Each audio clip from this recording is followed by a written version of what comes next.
Bonsoir à tous, je suis Antoine. Ce soir, je veux vous raconter une histoire très simple, mais qui m'a fait réfléchir toute la soirée. C'est une histoire sur une chose que nous faisons presque tous les jours, sans vraiment y penser. Payer quelques petites choses après le travail. Tout a commencé en mardi, vers 18 h. Je sortais du bureau, fatigué, avec mon sac sur l'épaule. Le ciel était orange, et l'air commençait à devenir frais. J'avais une petite liste dans la tête. Pas une liste écrite sur papier, juste des choses que je devais faire avant de rentrer chez moi. D'abord, j'avais besoin de pain. Ma boulangerie préférée se trouve juste à côté du métro. Quand je suis entré, j'ai senti cette odeur chaude et sucrée que j'adore tellement. La boulangère, une femme souriante que je connais depuis des années, m'a dit « Bonsoir Antoine, comme d'habitude ?» J'ai répondu oui, et j'ai payé pour une baguette et 2 croissants. Ce n'était pas cher, seulement quelques euros, mais ce petit moment m'a fait du bien. Parfois, les petites choses simples sont les plus agréables de la journée. Et toi, est-ce que tu as une boulangerie préférée près de chez toi ? Est-ce que tu aimes ce genre de petits rituels après le travail ? Dis-le moi dans les commentaires, j'aimerais vraiment savoir. En sortant de la boulangerie, avec le sac de pain encore chaud dans les mains, j'ai pensé à autre chose. Apprendre une langue, c'est un peu comme ce petit rituel du soir. On ne devient pas fort en une seule fois. On avance petit à petit, chaque jour, avec de petites habitudes simples. C'est exactement pour ça que j'ai créé mon application, Carmilo Fox. Elle m'aide, et elle aide beaucoup d'apprenants, à pratiquer un peu chaque jour, avec de nouveaux mots liés à la vie de tous les jours, comme le pain, l'argent ou les courses. Il y a une image pour chaque mot, ce qui rend tout plus facile à retenir, et des phrases d'exemples simples pour comprendre comment utiliser chaque mot dans une vraie situation. Si un jour tu veux continuer à pratiquer après cette histoire, tu trouveras les liens dans la description. Bon, revenons à ma soirée. Après la boulangerie, je devais aller à la pharmacie. Ma mère m'avait appelé un peu plus tôt dans la journée pour me demander un service. Elle avait besoin d'un médicament simple, rien de grave, juste quelque chose pour un petit rhume. La pharmacie n'était pas loin, à peine 5 minutes à pied. En marchant, j'ai remarqué des lumières des magasins qui commençaient à s'allumer. Les rues étaient pleines de gens qui, comme moi, rentraient du travail. Certains marchaient vite, d'autres plus lentement, avec un café à la main. J'aime beaucoup cette ambiance du soir en ville. Il y a quelque chose de calme et de vivant en même temps. À la pharmacie, le pharmacien m'a expliqué comment utiliser le médicament et j'ai payé rapidement. C'était encore une petite dépense, mais une dépense importante, parce qu'elle allait aider ma mère à se sentir mieux. En sortant, j'ai envoyé un message à ma mère pour lui dire que j'avais tout ce qu'il fallait et qu'elle pouvait passer chez moi plus tard dans la soirée. Elle m'a répondu avec un simple « Merci mon fils ». Et honnêtement, ces petits mots m'ont fait sourire pendant plusieurs minutes. Est-ce que toi aussi tu fais parfois de petites courses pour ta famille après le travail ?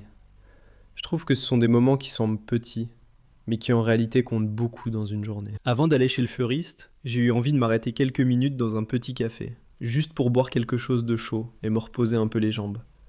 La journée avait été longue, avec beaucoup de réunions, et j'avais besoin d'une petite pause avant de continuer mes courses. Je suis entré dans un café que je ne connaissais pas très bien, un endroit calme avec de la musique douce en fond. Le serveur, un jeune homme très poli, m'a demandé ce que je voulais. « Un café allongé, s'il vous plaît », j'ai dit. Il m'a apporté le café quelques minutes plus tard, avec un petit sourire. J'ai payé directement, en pièces, parce que j'avais encore quelques euros dans ma poche depuis le matin. Ce n'était presque rien comme dépense, mais ce moment de calme, assis seul avec mon café, valait beaucoup plus que le prix payé. Pendant que je buvais mon café, j'ai regardé les gens passer dans la rue à travers la fenêtre. Une femme promenait son chien. 2 enfants riaient en courant vers leurs parents. Un homme âgé lisait tranquillement un journal à la table à côté de moi. C'est amusant parfois de simplement observer la vie autour de nous sans rien faire d'autre. Après quelques minutes, je me suis senti reposé, prêt à continuer ma petite liste de choses à faire. J'ai laissé un petit pourboire sur la table, remercié le serveur, et je suis reparti dans la rue, avec le pain toujours dans mon sac. Est-ce que toi aussi, tu aimes t'arrêter dans un café après le travail, même juste quelques minutes ? C'est une habitude simple, mais qui peut vraiment changer l'humeur d'une journée fatigante. Ensuite, je devais aller chez le fleuriste. Ma voisine, Camille, venait d'avoir un bébé la semaine précédente, et je voulais lui offrir quelques fleurs pour la féliciter. Je ne suis pas très doué pour choisir des fleurs, alors j'ai demandé de l'aide au fleuriste. Pour une naissance, je recommande quelque chose de doux, peut-être des roses claires, m'a-t-il dit. J'ai choisi un petit bouquet simple, ni trop grand, ni trop cher, juste assez pour montrer que je pensais à elle. J'ai payé, remercié le fleuriste, et je suis reparti avec les fleurs dans une main et le pain dans l'autre. En marchant vers l'immeuble de Camille, j'ai repensé à ce moment où elle m'avait annoncé la nouvelle. Elle était tellement heureuse, presque en larmes de joie. C'est fou, comme la vie peut changer en quelques mois.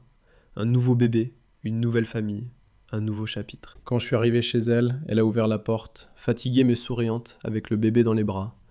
Antoine, c'est tellement gentil, merci beaucoup. Nous avons discuté quelques minutes, juste assez pour ne pas la déranger trop longtemps. Elle m'a remercié encore une fois, et je suis reparti, content d'avoir fait ce petit geste. Après cela, il me restait une dernière chose à faire. Mon ami Julien m'avait prêté un peu d'argent la semaine dernière, pour un billet de train. Ce n'était pas une grosse somme, mais je voulais absolument le rembourser rapidement. Je déteste laisser une dette, même petite, trop longtemps. Nous avions rendez-vous dans un petit café, près de la place principale. Quand je suis arrivé, Julien était déjà assis à une table, en train de lire quelque chose sur son téléphone. « Ah, Antoine, t'étais pas obligé de venir juste pour ça », m'a-t-il dit en riant. « Je sais, mais je préfère régler ça tout de suite », j'ai répondu. Je lui ai rendu l'argent, et nous avons parlé un peu, comme deux amis qui ne se voient pas souvent assez. J'ai commandé un café, juste pour profiter du moment un peu plus longtemps. C'est intéressant, non ? En une seule soirée, j'avais payé pour du pain, un médicament, des fleurs, et remboursé une dette. Des choses très différentes, mais toutes liées par une même idée. Prendre soin des autres. Et prendre soin de sa propre vie, petit à petit, avec de petits gestes sains. Et toi, si tu devais résumer ta dernière semaine en 3 petites dépenses, lesquelles choisirais-tu ? Prends un moment et écris-les dans les commentaires. Je suis curieux de savoir ce que les autres apprenants font de leur côté. Et ça peut être une bonne façon de pratiquer un peu de vocabulaire en français. Après le café avec Julien, je suis enfin rentré chez moi. Le sac de pain était encore un peu chaud, les fleurs étaient restées chez Camille. Et mon portefeuille était un peu plus léger qu'au début de la journée. Mais honnêtement, je me sentais bien. Pas fatigué de la mauvaise façon, mais fatigué d'une bonne journée bien remplie. En rentrant, j'ai posé mes affaires, préparé un peu de thé, et je me suis assis quelques minutes en silence.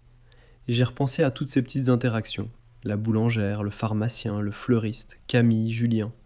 Des gens différents, des moments différents, mais tous liés par de simples échanges du quotidien. Je crois que c'est ça, la beauté des petites choses. On ne s'en souvient pas toujours en détail, mais elles construisent, jour après jour, la vie que nous vivons vraiment. En buvant mon thé, j'ai aussi pensé à combien il est facile d'oublier ces petits moments. On passe souvent nos journées très vite, d'une tâche à l'autre, sans vraiment s'arrêter. Mais ce soir-là, en repensant à chaque petite dépense, à chaque petit sourire échangé, j'ai réalisé que la journée avait été, en réalité, très riche. Pas riche en argent bien sûr, mais riche en petits moments humains. Je me suis aussi souvenu d'une chose que ma grand-mère me disait souvent quand j'étais enfant. Elle disait que ce n'est pas la taille d'un geste qui compte, mais l'intention derrière. Un petit bouquet de fleurs, un café partagé avec un ami, une dette remboursée à temps, ce sont de petits gestes, mais ils montrent du respect, de la gratitude et de l'attention envers les autres. Le lendemain matin, en me réveillant, j'ai reçu un message de Camille avec une photo du bouquet posé sur sa table, et un simple mot. Merci encore, ça m'a touché.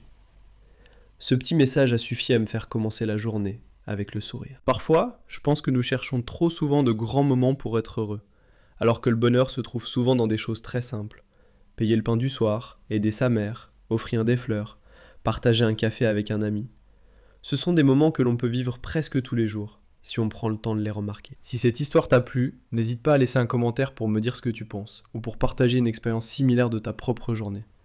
Et si tu trouves ces histoires utiles pour ton français, tu peux aussi t'abonner à la chaîne, ça m'aide beaucoup à continuer à créer du contenu pour toi. Voilà pour ce soir mes amis, une histoire simple, sur des choses simples, mais qui je l'espère t'a fait pratiquer un peu ton écoute en français. Je te dis à bientôt, prends soin de toi, et bonne soirée à tous.